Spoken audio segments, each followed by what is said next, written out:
Warahmatullahi wabarakatuh. Selamat pagi teman-teman. Pada pertemuan sebelumnya kita sudah membahas tentang menyimpulkan teks laporan hasil percobaan. Untuk pertemuan kali ini kita akan membahas tentang struktur dan kebahasaan teks laporan hasil percobaan. Materi ini merupakan materi kedua dari materi teks laporan hasil percobaan.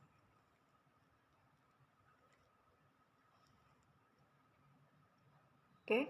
Untuk indikator pada materi ini, yang pertama yaitu kita menelaah struktur teks laporan percobaan, kemudian menelaah kebahasaan teks laporan percobaan, kemudian yang ketiga yaitu menyajikan tujuan, bahan atau alat, langkah, dan hasil dalam laporan percobaan. Dari 3 indikator materi tersebut, maka tujuan pembelajaran pada pertemuan kali ini yaitu setelah membaca teks laporan percobaan, peserta didik mampu menelaah struktur teks laporan percobaan dengan tepat. Kemudian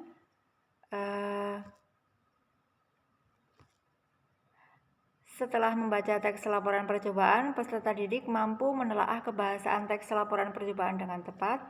Yang ketiga,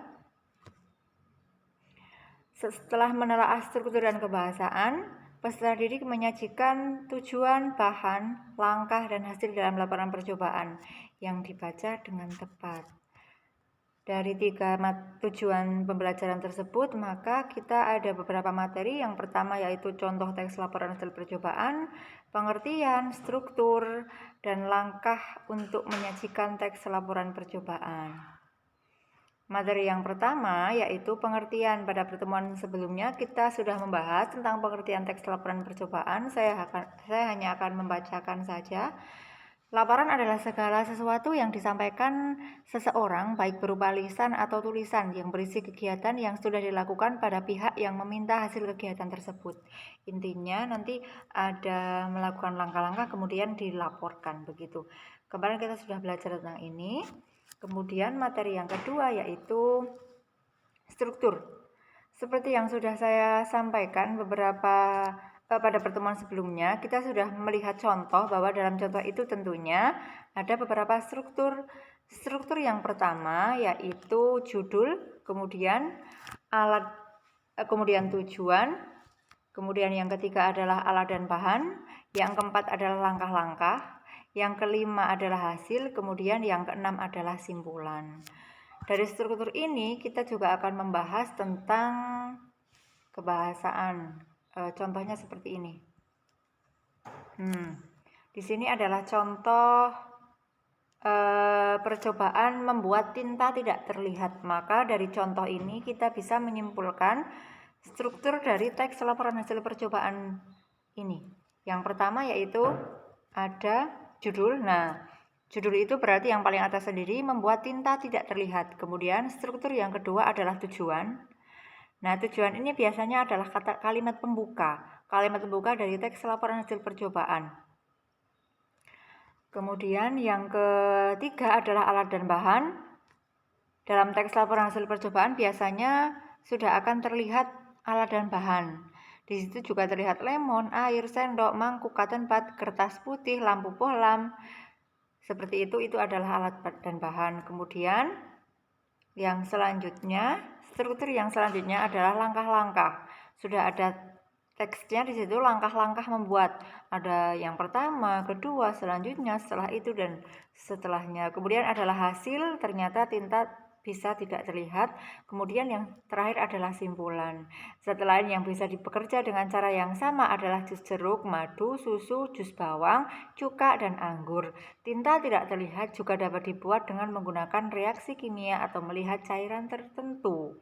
Nah, itu merupakan salah satu contoh berserta struktur dari teks laporan hasil percobaan. Materi selanjutnya adalah kebahasaan teks laporan hasil percobaan. Nah, seperti yang sudah pernah kita pelajari juga di kelas 7 atau kelas 8, yang namanya teks itu pasti mempunyai struktur yang tadi sudah kita bahas, kemudian mempunyai kebahasaan. Kebahasaan itu adalah lebih kepada ciri kebahasaan. Dia merupakan ciri-ciri bahasa yang unik atau yang hanya ada pada teks tersebut. Memang beberapa poin ciri-ciri ada di beberapa teks juga, tetapi untuk ciri kebahasaan teks laporan hasil percobaan ini ada beberapa. Yang pertama, menggunakan kalimat aktif. Nah, kalimat itu kan ada dua, ada kalimat aktif dan kalimat pasif.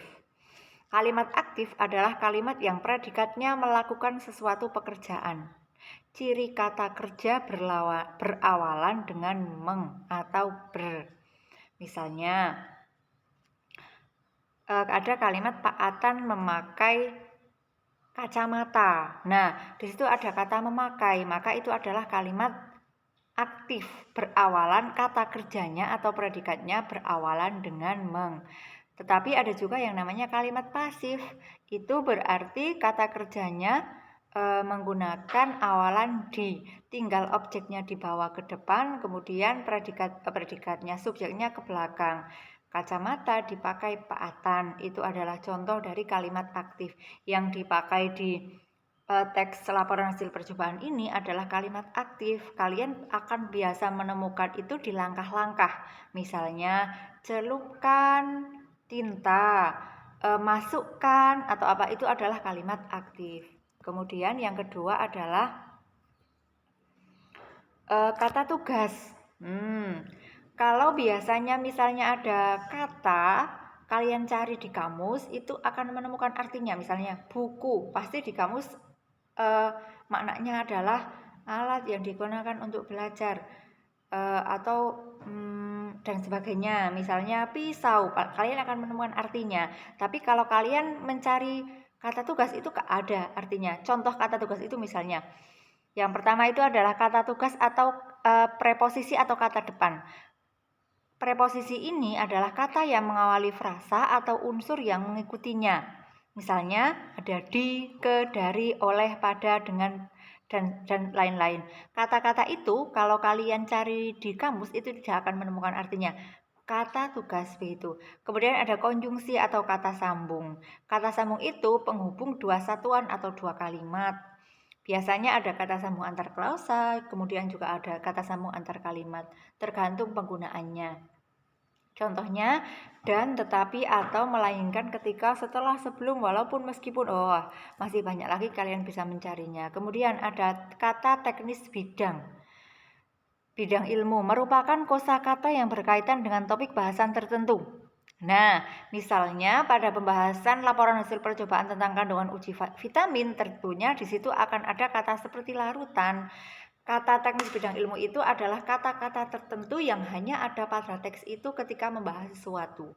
Misalnya tadi kata yang tadi untuk tinta, misalnya kalian juga sering akan menemukan tinta, kemudian cotton bud dan sebagainya, itu adalah kata teknis bidang ilmu. Ciri kebahasaan yang keempat yaitu kata serapan. Kata serapan merupakan kata yang diambil dari bahasa daerah atau bahasa asing untuk menambah perbendaharaan kata bahasa Indonesia dengan adaptasi seperlunya. Misalnya ada kata elektronik. Nah, di bahasa Indonesia sudah jadi elektronik, tapi kalau itu adalah dari bahasa asing, bahasa Inggris, awal katanya itu bukan pakai K ya belakangnya, tapi pakai C. Nah, itu namanya kata serapan. Kata serapan itu kata asing yang sudah diindonesiakan.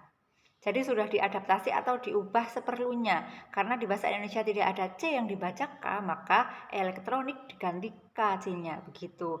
Kalau kata serapan ini nanti penulisannya di teks itu tidak perlu miring. Karena sudah diserap dalam bahasa Indonesia, sudah diadaptasi seperlunya.